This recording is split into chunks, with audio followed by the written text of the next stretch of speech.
नमस्कार विद्यार्थी मित्रांनो, राधेश्याम ट्युटोरियल्स मध्ये आपलं स्वागत आहे। आता या लेक्चर मध्ये पण आपण मेथड ऑफ रिडक्शनचीच एक्झाम्पल बघणार आहे आणि हे एक्झाम्पल जे आहे ते आतापर्यंत बोर्डला 2 वेळा विचारलं गेलंय, ठीक आहे। आणि हे एक्झाम्पलचं वेटेज आहे 4 मार्क, म्हणजे हा क्वेश्चन जो येतोय तो डी सेक्शनला येतोय। म्हणजे ह्याच्या अगोदर जे एक्झाम्पल घेतलेलं ते लेटेस्ट मध्ये फेब्रुवारी 2020 ला आलेलं एक्झाम्पल होतं, ते पण 4 मार्कला होतं एक्झाम्पल, ठीक आहे। ते जर एक्झाम्पल तुम्ही बघितलं नसेल तर त्याची लिंक मी डिस्क्रिप्शन बॉक्स मध्ये दिलेली आहे।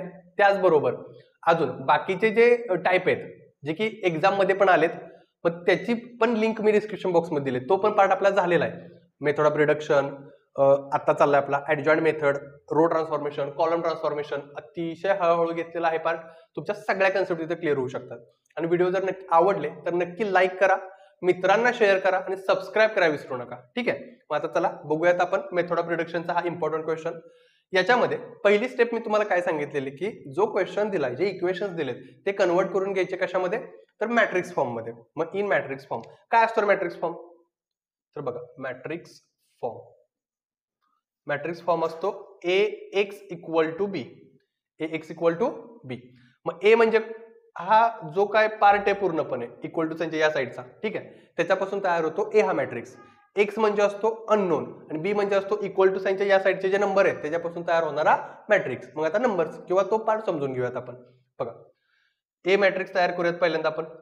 ए मध्ये काय बघा, इथं कोएफिशियंट 1 आहे, तर हा जो पहिला कॉलम तयार होतो ह्या मॅट्रिक्सचा, म्हणजे ह्या पहिल्या कॉलम मध्ये एंट्री होते एक्सच्या कोएफिशियंटची, तिन्ही इक्वेशनच्या। मग सांगा इथं एक्सचा कोएफिशियंट कोण आहे, 2, इथं कोण आहे 1 आणि खाली कोण आहे, इथं आहे 3। त्यानंतर दुसऱ्या कॉलम मध्ये वायच्या कोएफिशियंटची एंट्री होणार आहे -1, 2, 1 आणि झेडच्या तिसऱ्या कॉलम मध्ये झेडचे कोएफिशियंट 1, 3, -4।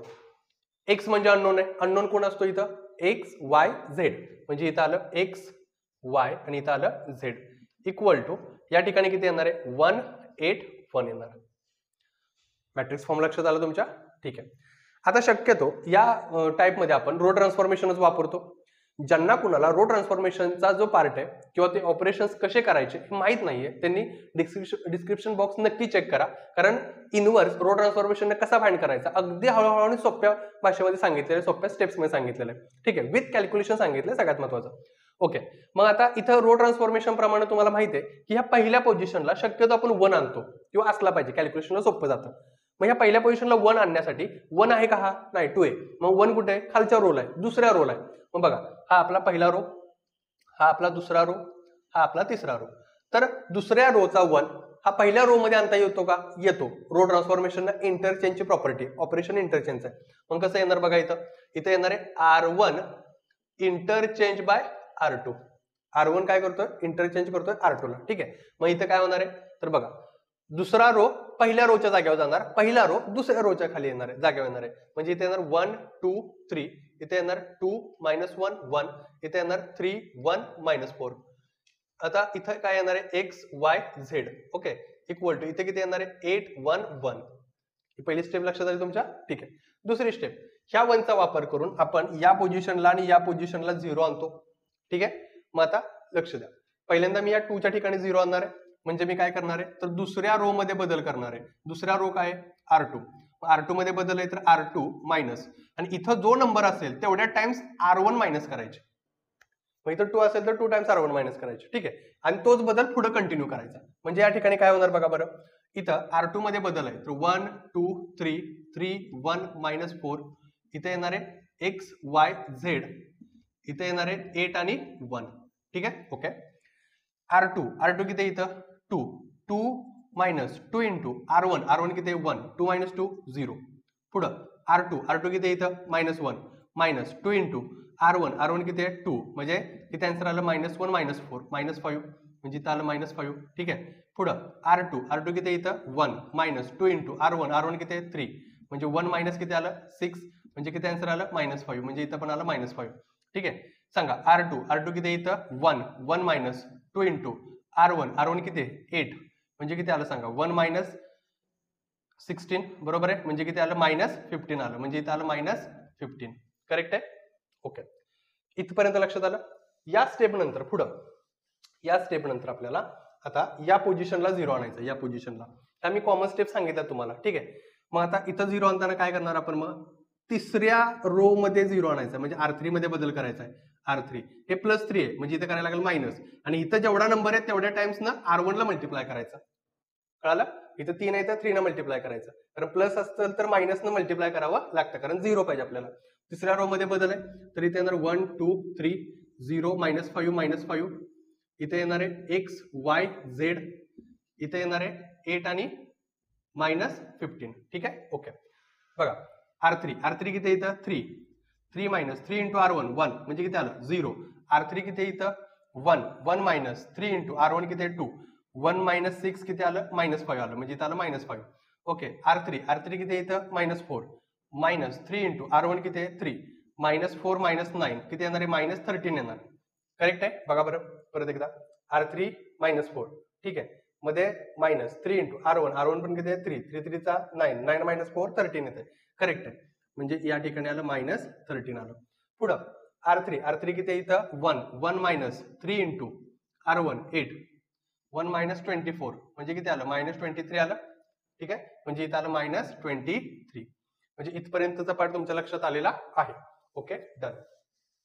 म्हणजे इथं 0 आलं, इथं 0 आलं. आता तुम्हाला या पोझिशनला 0 पाहिजे. ठीक आहे, या पोझिशनला 0 पाहिजे तर काय करणार तुम्ही, तर इथं -5 आहे आणि इथं वरती नंबर बघा इथं -5 आहे. मग मला सांगा -5 आहे, मग हे सबस्ट्रॅक्शन केल्यानंतर 0 येऊ शकतं. मग मी आता काय करणार आहे, लक्ष द्यायचं. तर या ठिकाणी मी असं करतो, मला बदल तिसऱ्या रो मध्ये करायचा आहे ना, इथं 0 आणायचंय, मग मी R3 मध्ये बदल करतोय म्हणजे R3. ठीक आहे, R3 लिहिलं. बरं, R3 मध्ये काय करायचं मला मायनस, कारण मायनस आहे म्हणजे सेम साइन आहे. सेम साइन असेल तर सबस्ट्रॅक्शनला मायनसच वापरायला लागते, मायनस. आणि काय सांगा R2 म्हणजे इथं 0 आणण्यासाठी ह्या दुसऱ्या रोचाच वापर करायचा आहे, पहिल्याचा करायचा नाही. त्याचं कारण आहे इकडे नंबर बदलतात परत, इथं दुसऱ्याचा रोचाच वापर करायचा. तुम्ही इथं 1 जरी आणला तरी चालतंय, म्हणजे दुसऱ्या रोला -5 ने डिवाइड करून मग हे ऑपरेशन केलं तरी चालतंय, काय फरक पडत नाही. ठीक आहे, पण आता इथल्या इथं आहेत नंबर, करता येऊ शकतंय. मग आता नीट लक्ष द्या. बघा R3 किती इथं, आता इथं आपण लिहून घेऊयात पहिल्यांदा, इथं घेऊयात x y z. तिसऱ्या रो मध्ये बदल आहे म्हणजे पहिला दुसरा तसंच राहणार आहे. 1 2 3 0 -5 इकडं 8 -15. Okay, done. आता लक्ष द्या, R3 किती 0, R2 किती R3 -3 टाइम्स ऑफ, सॉरी पलीकडे ऑपरेशन. ठीक आहे, म्हणजे आता बघा R3 -R2 0 -0 किती येणार आहे 0. पुढं R3 किती आहे बघा -5. ठीक आहे, मध्ये साइन कोणतं आहे मायनस, आणि R2 किती आहे -5 म्हणजे हे कॅल्क्युलेशन आलं -5 -5 म्हणजे आलं 0, म्हणजे इथं किती आलं 0 आलं. ठीक आहे, ओके. R3 किती आहे इथं -13 मध्ये साइन कोणतं आहे मायनस, आणि R2 ची व्हॅल्यू किती आहे -5 आहे. ठीक आहे, आणि इथं काय येणार बघा आता -13 + 5 येणार आहे. क्लिअर पर्यंत? म्हणजे या ठिकाणी आन्सर किती येणार सांगा, या ठिकाणी आन्सर येणार आहे -9. करेक्ट आहे?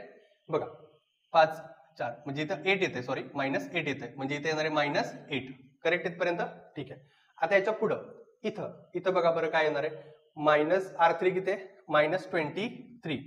त्यानंतर पुढं -R2 म्हणजे इथं -15 येणार आहे, म्हणजे -23 + 15 येणार. ठीक आहे, म्हणजे इथं पण किती येते सांगा आन्सर -8, म्हणजे या ठिकाणी पण येणार -8. करेक्ट इथपर्यंत? ठीक आहे, म्हणजे हा पार्ट लक्षात आला. 1 2 3 खालच्या 2 रो मध्ये कुठल्याही 3 ठिकाणी 0 आले तर आपण डायरेक्ट अननोन फाइंड करू शकतो. कुठल्याही 3 ठिकाणी म्हणजे एक प्रोसेस लक्षात ठेवायची, 1 2 3 त्या पोझिशनला 0 आणायचा प्रयत्न करायचा. इथं 3 ठिकाणी 0 आणताना जर इकडे कुठे अजून 0 आला तर मग इकडे 0 आणायची गरज नाही, पण शक्यतो खालच्या 2 रो मध्ये 3 ठिकाणी 0 पाहिजेच. ठीक आहे, ओके. आता इथं इक्वेशन तयार करताना मी काय सांगितलेलं मागच्या लेक्चरला तुम्ही बघितलं असेल तर लक्षात घ्या, ज्या रो मध्ये जास्त 0 आहेत तिथून सुरुवात करायची.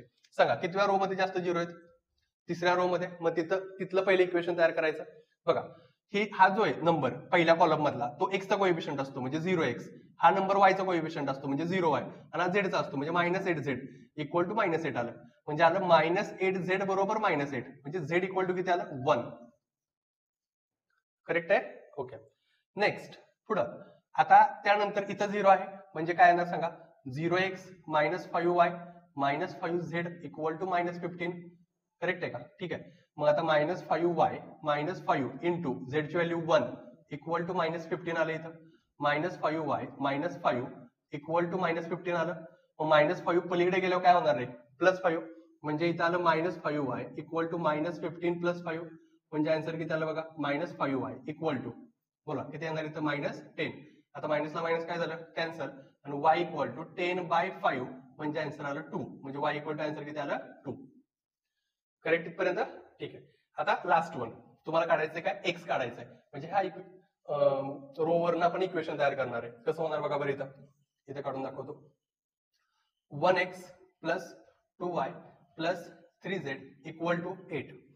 x प्लस 2 इंटू y किती आहे? 2 प्लस 3 इंटू z किती आहे? 1 इक्वल टू किती आलं? 8. x plus 4 plus 3 equal to 8. म्हणजे x plus 7 equal to 8. x equal to 8 minus 7. x equal to किती आलं? 1. मग देअरफॉर आपण म्हणू शकतो की x equal to 1, y equal to 2, z equal to 1. आता ह्या व्हॅल्यू उचलायच्या आणि कुठं पुट करायच्या? ह्या व्हॅल्यू उचलून इथं पुट करा.